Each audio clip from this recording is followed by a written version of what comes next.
Hello guys, आज हम आ गए सहारनपुर में और यहाँ पे मैं आज सबसे पूछने वाला हूँ कि इंडिया वर्सेस न्यूजीलैंड में से कौन जीतने वाला है। तो आज सबसे पहले बात करते हैं एक दोस्त से जो हमको रास्ते में मिले थे। आज उनसे पहले बात करते हैं कि वो क्या क्या सोच रहे हैं कि इंडिया वर्सेस न्यूजीलैंड में से कौन जीतेगा।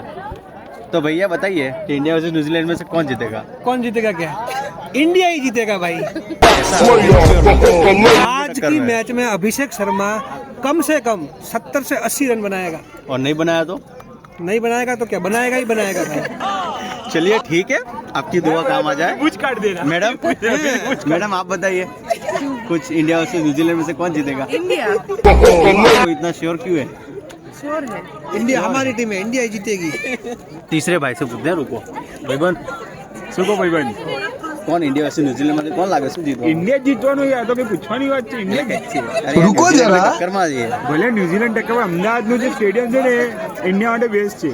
બરાબર। અમદાવાદ સ્ટેડિયમ ઇન્ડિયા જીતવાનું છે। ગઈ વખત ભલે હારી ગયા હતા, આ વખતે જીતશે हेलो गाइस, इंडिया 1। ઇન્ડિયા।